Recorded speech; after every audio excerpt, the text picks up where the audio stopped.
जरा कल्पना कीजिए कि आप लगभग 400 किलोमीटर ऊपर स्पेस में हैं। वहाँ हवा नहीं, ग्रेविटी नहीं, कुछ भी अगर है तो सिर्फ एक असीम शून्य।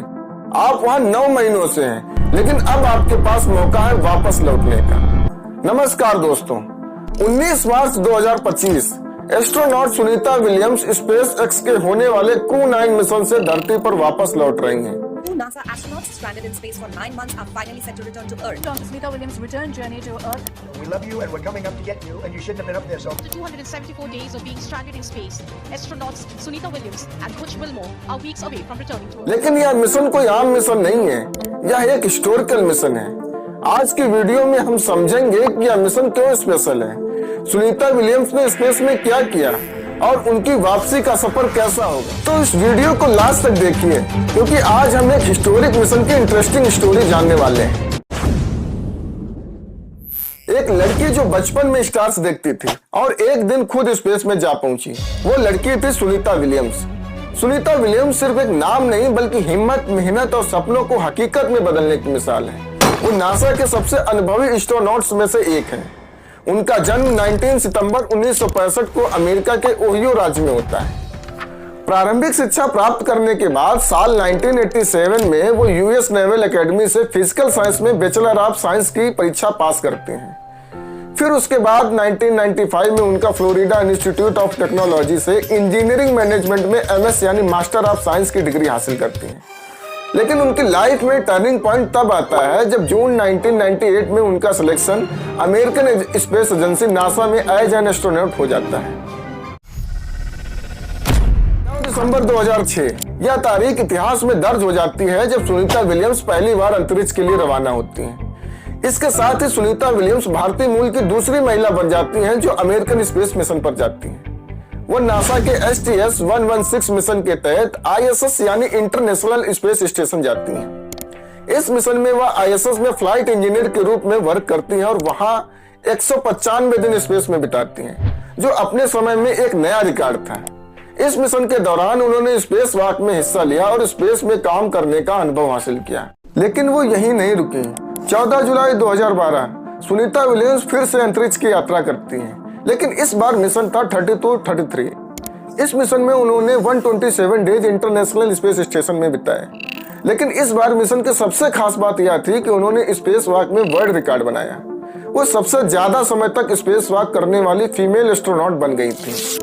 इस मिशन के साथ उनका टोटल स्पेस वॉक टाइम 50 घंटे 40 मिनट तक हो गया था, जो कि अभी तक किसी भी फीमेल एस्ट्रोनॉट में सबसे अधिक था।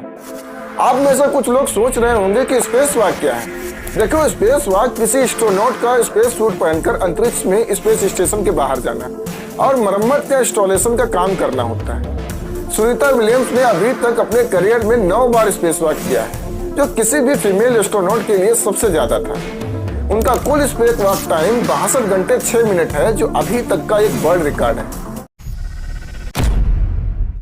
5 जून 2024 इतिहास दोबारा रचा जाता है जब सुनीता विलियम्स और बच विलमोर बोइंग के स्टार लाइनर स्पेसक्राफ्ट से अंतरिक्ष स्पेस स्टेशन के लिए प्रस्थान करती हैं। पहले तो यह मिशन केवल 8 दिनों के लिए था, फिर वापस लौटना था। लेकिन टेक्निकल प्रॉब्लम्स की वजह से उनकी वापसी में देरी हो जाती है, जिससे उनका प्रवास लगभग 9 महीनों तक बढ़ जाता है। यह एक ऐसा टर्निंग पॉइंट था जिसने न केवल तकनीकी दृष्टि से बल्कि मानवीय क्षमता और धैर्य की भी परीक्षा ली। यह एक न्यू जनरेशन मिशन था जिसमें बोइंग के स्टार लाइनर स्पेसक्राफ्ट का यूज किया गया था। इस मिशन का main objective Boeing star liner की कैपेबिलिटी का परीक्षण करना था, साथ ही साथ अंतरराष्ट्रीय स्पेस स्टेशन पर वैज्ञानिक अनुसंधान भी करना था। यह सुनीता विलियम्स की पहली किसी प्राइवेट कंपनी द्वारा संचालित स्पेस फ्लाइट होती है, यानी इससे पहले उन्होंने केवल नासा के स्पेस शटल से ही यात्रा की थी। लेकिन इस बार स्पेस में नासा और बोइंग के कमर्शियल क्रू मिशन के तहत नए और modern CST-100 star liner spacecraft से जाती। उनके इस अचीवमेंट्स के लिए उन्हें कई बार सम्मानित किया जा चुका है। साल 2008 में उन्हें भारत सरकार के द्वारा भी साइंस एंड टेक्नोलॉजी के क्षेत्र में पद्म भूषण से सम्मानित किया जाता है। लेकिन यहाँ एक बड़ा ट्विस्ट आता है। जैसे ही वो रिटर्न टू अर्थ जर्नी शुरू करने वाले होते हैं, अचानक टेक्निकल प्रॉब्लम्स होने लग जाती हैं।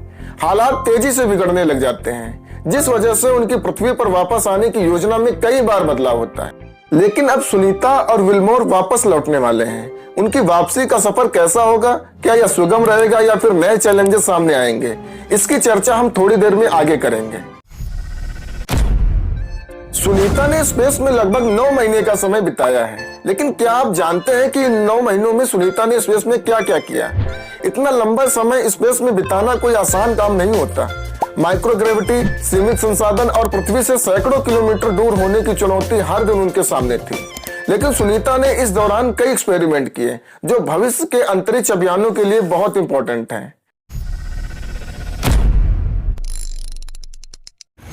स्पेस में ग्रेविटी जीरो है और जीरो ग्रेविटी में शरीर पर क्या असर होता है, हड्डियों की मजबूती, मांसपेशियों की ताकत और दिल की सेहत पर इसका क्या प्रभाव पड़ता है, इस सब पर गहराई से रिसर्च की गई ताकि भविष्य में चंद्रमा और मंगल जैसे दूर मिशनों के लिए तैयारी की जा सके।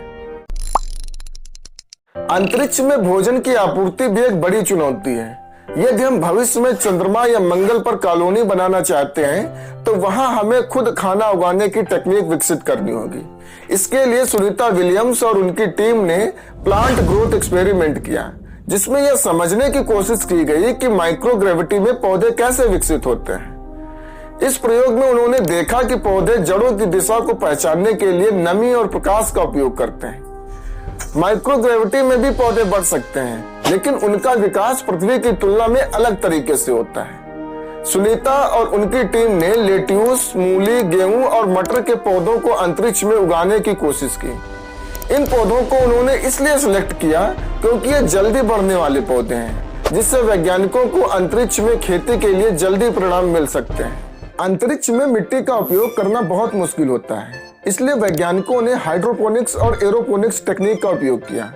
हाइड्रोपोनिक्स तकनीक ऐसी होती है जिसमें पौधों को मिट्टी के बजाय पानी और पोषक तत्वों के घोल में उगाया जाता है, जबकि एरोपोनिक्स तकनीक में पौधों की जड़ों को हवा में रखा जाता है और पोषक तत्वों का घोल स्प्रे किया जाता है।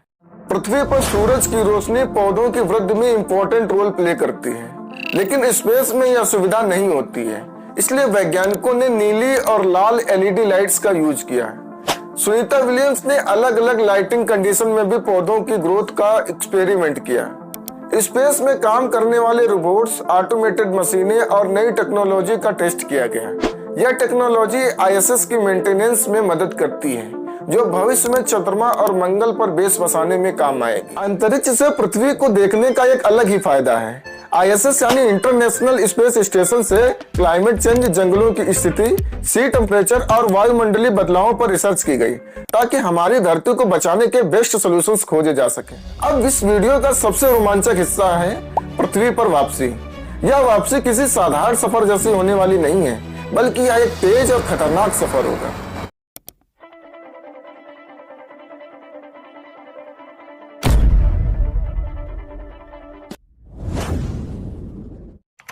देखते हैं कि वापसी का सफर कितना खतरनाक होगा। सबसे पहले crew dragon international space station से अलग होगा, जिसे अनडॉकिंग प्रोसेस कहा जाता है। यह एक ऑटोमेटेड प्रोसेस होता है, लेकिन जरूरत पड़ने पर अंतरिक्ष यात्री इसे मैन्युअली भी कंट्रोल कर सकते हैं। अनडॉकिंग के बाद क्रू ड्रैगन धीरे धीरे इंटरनेशनल स्पेस स्टेशन की ऑर्बिट से दूर जाने लगेगा और धीरे धीरे पृथ्वी की ओर गिरने लगेगा। लेकिन स्पेस से सीधे नीचे गिरना संभव नहीं होता है, इसलिए यह कैप्सूल पृथ्वी की ओर एक सटीक मार्ग पर आएगा ताकि यह सुरक्षित तरीके से एटमॉस्फेयर में प्रवेश कर सके। अर्थ एटमॉस्फेयर में प्रवेश करना सबसे कठिन परीक्षा होगी। अंतरिक्ष में यात्रा करते समय क्रू ड्रैगन की गति लगभग 17,500 मील प्रति घंटा यानी 28,000 किलोमीटर प्रति घंटा होगी। लेकिन जैसे ही यह अर्थ एटमॉस्फेयर में प्रवेश करेगा, हवा के फ्रिक्शन यानी घर्षण के कारण इसका तापमान हजारों डिग्री सेल्सियस तक पहुंच जाएगा, इतना गर्म कि कोई भी ऑब्जेक्ट तुरंत जलकर राख हो सकता है। लेकिन क्रू ड्रैगन विशेष रूप से हीट शील्ड से बना हुआ है, जो अत्यधिक गर्मी को अवशोषित कर लेता है और कैप्सूल को सुरक्षित रखता है। यह पीका एक्स नाम की एक विशेष सामग्री से बना है, जो स्पेस एक्स ने विकसित की है। जैसे ही कैप्सूल वातावरण में प्रवेश करेगा, चारों ओर आग की लपटों जैसी रोशनी दिखाई देगी। यह एक जलते हुए मेटियोर की तरह दिखाई देगा। जब क्रू ड्रैगन पृथ्वी के करीब आता है तो उसकी गति को कम करना बहुत जरूरी होता है। इसके लिए उसमें मल्टी स्टेज पैराशूट सिस्टम लगा होता है। सबसे पहले छोटे ड्रैग पैराशूट खुलेंगे जो कैप्सूल की गति को कुछ हद तक कम कर देंगे। इसके बाद मेन पैराशूट खुलेंगे जो कैप्सूल की स्पीड को और स्लो कर देंगे ताकि यह धीरे धीरे समुद्र की ओर बढ़े। इस प्रक्रिया के दौरान क्रू ड्रैगन की स्पीड 400 मील प्रति घंटे से घटाकर लगभग 15 मील प्रति घंटे तक हो जाएगी, ताकि यह सुरक्षित रूप से पानी में उतर सके। क्रू ड्रैगन की लैंडिंग समुद्र में होती है, जिसे स्प्लैश डाउन कहा जाता है। यह रनवे पर लैंडिंग करने से ज्यादा सुरक्षित होता है, क्योंकि पानी गिरने वाले कैप्सूल को झटका लगने से बचाता है। SpaceX और नासा की रिकवरी टीम पहले से ही समुद्र में तैयार रहती है। जैसे ही क्रू ड्रैगन पानी में उतरता है, रिकवरी शिप्स क्रू ड्रैगन को पकड़कर उसे सुरक्षित जहाज पर ले आएंगे। अंतरिक्ष यात्रियों को बाहर निकालकर तुरंत मेडिकल चेकअप के लिए ले जाया जाएगा। अंतरिक्ष में कई दिनों या महीनों तक रहने के बाद जब अंतरिक्ष यात्री पृथ्वी पर वापस आते हैं, तो उनका शरीर जीरो ग्रेविटी से अर्थ ग्रेविटी में आने के कारण कई बदलावों से गुजरता है। इसलिए उन्हें तुरंत मेडिकल जांच के लिए रिकवरी प्रोसेस से गुजरना होगा। यह सिर्फ एक स्पेस जर्नी नहीं थी, बल्कि भविष्य की अनगिनत संभावनाओं का पहला दरवाजा था। आइए जानते हैं कि इस मिशन का आने वाले समय पर क्या प्रभाव होगा। पहली पॉसिबिलिटी स्पेस टूरिज्म है, जब अंतरिक्ष सिर्फ वैज्ञानिकों के लिए ही नहीं, अब वो दिन दूर नहीं जब आम लोग भी अंतरिक्ष की यात्रा कर सकेंगे। इस मिशन ने प्राइवेट कंपनियों के लिए भी स्पेस टूरिज्म का रास्ता खोला है, जिसमें भविष्य में कोई भी व्यक्ति अंतरिक्ष में जा सके। नासा और इसरो चंद्रमा और मंगल पर इंसानों को भेजने की दिशा में आगे बढ़ रहे हैं। यह मिशन उन तकनीकों का परीक्षण था जो हमें मंगल पर बस्तियां बनाने में मदद कर सकती है। इस मिशन ने इसरो को भी प्रेरित किया है। भारत का गगनयान मिशन जल्द ही भारतीय अंतरिक्ष यात्रियों को स्पेस में भेजेगा और आने वाले समय में इसरो भी चंद्रमा और मंगल पर मिशन प्लान कर सकता है। क्या आपको लगता है कि आने वाले 50 सालों में इंसान चंद्रमा या मंगल पर बस सकता है? कमेंट में अपनी राय जरूर दें। अगर आपको यह वीडियो पसंद आया हो तो लाइक करें, चैनल को सब्सक्राइब करें और इस जानकारी को अपने दोस्तों के साथ आगे शेयर करें। बहुत बहुत धन्यवाद।